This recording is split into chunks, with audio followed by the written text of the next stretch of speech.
मेरी पिछली कहानी थोड़ी लंबी हो गई थी, आप लोग बोर हुए होंगे, लेकिन यह कहानी उससे छोटी है और थोड़ा आवश्यक भी। लेकिन आपको सुनाने के लिए तो मेरा मन आतुर रहता है, इसलिए इस कहानी का शीर्षक है हिंदी साहित्य का सत्यानाश। आइए अब आपको कहानी सुनाता हूँ। चित्रकार से पूछा, आकाशवाणी सड़क किधर है? क्या बोल रहे हैं? तुच्छ भाव से उसने कहा। अरे भाई, रेडियो स्टेशन वाली रोड। ओ ऐसे बोलिए ना, लगते तो हैं पढ़े लिखे जेंटलमैन। अच्छा भाई, यदि जानते हैं तो बता दीजिए। यही बगल वाली रोड है। आप इस रोड के मुहाने पर बैठते हैं, क्या कोई डॉक्टर कमल किशोर को जानते हैं? नहीं।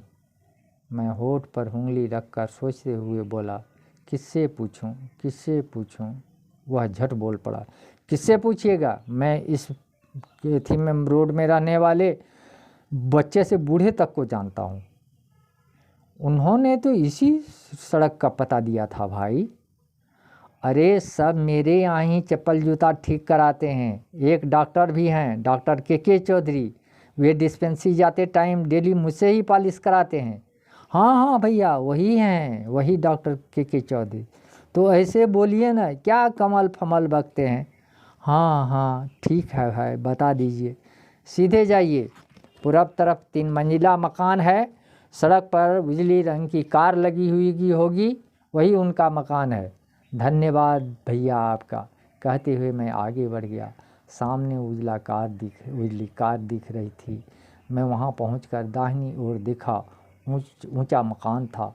सड़क के बाजू से ही ऐसा फाटक लगा था कि आप अंदर का कुछ नहीं देख सकते। फाटक के मस्तक पर टीका सा उभरा था, अक्षर में उभरा था, डॉक्टर के चौधरी। मुझे गंतव्य तक पहुंचने की खुशी थी, पर अंदर संदेश पहुंचाने का कोई जुगाड़ नहीं दिख रहा था। मैं बगल से एक पत्थर का टुकड़ा उठाया और लगा मध्यम ध्वनि में खटखटाने। कुछ देर बाद रुक गया, थमकर डर से। फिर जब कोई प्रतिक्रिया नहीं आई और मेरे सब्र का बांध टूटने लगा, तो मैंने ज़ोर ज़ोर से खटखटाना शुरू कर दिया। ऊपरी मंजिल की खिड़की खुली और आवाज़ आया, कौन है?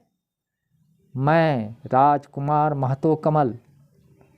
चंद देर बाद दरवाज़ा खुला और एक आदमी मुझे ऊपर ले गया। आइए आइए कमल जी, आप भी कमल और मैं भी कमल, कमल को तो खिलना ही चाहिए। मैं दांत खिसोड़ कर स्वीकृति दिया। साहब सूट बूट टाई बेल्ट में थे। बोले, मैं बस आधा घंटा हुआ क्लिनिक से आया हूँ, अभी कपड़े बदलता हूँ, पुस्तक मेला जाने के लिए ही जल्दी चला आया। आपको घर खोजने में दिक्कत तो नहीं हुई?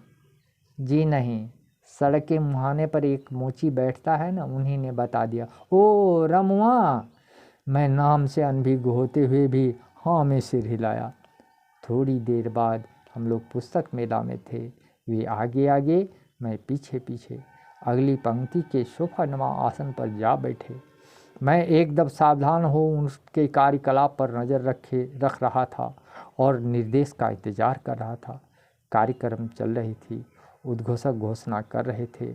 डॉक्टर साहब ने बगल में बैठे एक प्रौढ़ व्यक्ति के समीप मुंह ले जाकर कहा, ये अपनी पुस्तक का विमोचन चाहते हैं। वे व्यक्ति मुझे देख पूछे, किताब का क्या नाम रखा है? मैंने कहा, दम तोड़ रही कथाएं। कहानी की किताब है? जी, लेकिन 2-3 कविता भी है उसमें। दिखाइए तो। मैं झोली से एक प्रति निकाल उन्हें दिया। वे पृष्ठ उलट पलट कर पढ़ने लगे। इतने में उद्घोषक ने घोषणा की, अब बिहार के कहे जाने वाले बिरजू महाराज आपके सामने नृत्य प्रस्तुत करेंगे। जोरदार तालियों से उनका स्वागत हो। मैं संभल कर बैठा और सिकुड़ा हुआ ही सामने देखने लगा। नर्तक आए, दर्शकों को प्रणाम किया और गीत पर थिरकना शुरू कर दिया। मेरी कर्ण स्रोत से अमृतवाणी समाने लगी। ठुमकी चलत रामचंद्र बाजत पैजनिया, ठुमकी चलत रामचंद्र बाजत पैजनिया तुलसीदास अति आनंद देख के मुखार वृंद। नृत्य समाप्ति पर दर्शकों की तालियों की गूंज ऐसी थी कि आसमान फाड़ कर आगे निकल जाने को आतुर। लेकिन हिंदी के हीरे जवाहरात समान पुस्तक और तालियों की ये गूंज तो कायनात के कारागार में घुट रहा था तथा पंडाल के भीतर ही रघुवर की छवि समान रघुवर की बनियान दफन था। कायनात के बाहर तो पढ़े लिखे जेंटलमैन फल फूल रहे हैं। उस मोची की बात मुझे सार्थक लगी कि पढ़े लिखे जेंटलमैन लगते हैं। शाम घना हो चला था। मैं साइकिल पर सवार हो घर आना ठीक नहीं समझा। सामने से गाड़ी की रोशनी जब मेरे चश्मे पर पड़ती तो आंख चुंधिया जाती। मैं घड़काते ही पैदल चला आ रहा था। साइकिल के चक्के की तरह मेरी सोच, मेरा चिंतन भी गतिमान था, घूम रहा था।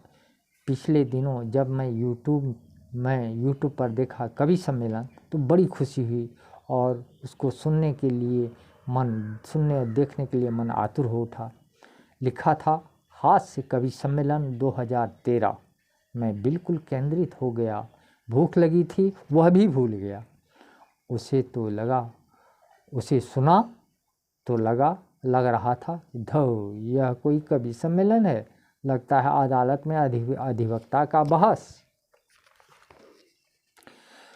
हद पार तो तब हो गई जब एक कवयित्री साहिबा जो करीब 25 वर्ष की रही होंगी, सुंदर थी, शालीन लगती थी, वे कविता पाठ में अपनी ओर उंगली दिखाकर बोली, ये प्लॉट तो औरों को रजिस्ट्री हो चुकी है। मंच संचालक भी कहाँ रुकने वाले थे। उन्होंने जोर देते हुए तबाक से जवाब दिया, रजिस्ट्री होने से क्या होता है, प्लॉट तो उसका होता है जिसका उस पर कब्जा हो। श्रोताओं ने खूब मजा लिया। तालियों की जगह ठहाकों ने दी।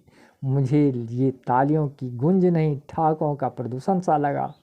मैं मोबाइल बंद कर सोचने लगा, हाय राम, हास्य तो हास्य है, व्यंग भी व्यंग, मजाक भी मजाक होता है, पर क्या यह साहित्य का सत्यानाश नहीं? इस कवयित्री का जब जन्म हुआ होगा तो इनके माता पिता हिंदी और समाज के प्रति कितने समर्पित थे कि उनका नाम रखा वेदांजलि, यानी अंजलि भर वेद। और ये कवयित्री साहिबा समाज को याद 4 शब्द परोसती हैं तो उसमें से 2 शब्द रजिस्ट्री और प्लॉट होता है। और परोसने का अंदाज का क्या कहना। हाय रे अंजलि भर वेद, क्या एक भी वेद की ऋचा आप समाज को नहीं परोस सकती? सन 2013 तक हिंदी साहित्य इतना फला फूला और भाव इतना गहरा कि शब्द नहीं मिल रहा व्यक्त करने को। अब 10 वर्ष और बीत चुके हैं। हिंदी कहाँ तक फला फूला होगा पढ़े लिखे जेंटलमैन के हाथों, मैं कह नहीं सकता। मुझे याद आया जब मैं दरभंगा में अध्ययनरत था तो एक खास समारोह के लिए हरि दामोदर जी आए हुए थे। उन्होंने रास्ता चलते ही मोची को अपना चप्पल दिखाते हुए पूछा था, ऐ चित्रकार, मेरे जीर्ण शीर्ण पत्रान को परित्राण करने के कितने द्रव्य लोगे? तो मोची ने जवाब दिया था, 1 रुपया। मैं देख रहा हूँ पिछले 40 वर्षों में हमारी मातृभाषा को पदत्राण से प्राणदान तक की नौबत आ गई है। हमें देना चाहिए, जरूर देना चाहिए। मनन में, चलन में, चिंतन में, वचन में, अरे विश्व में नहीं तो कम से कम हिंदुस्तान में तो जरूर। इति।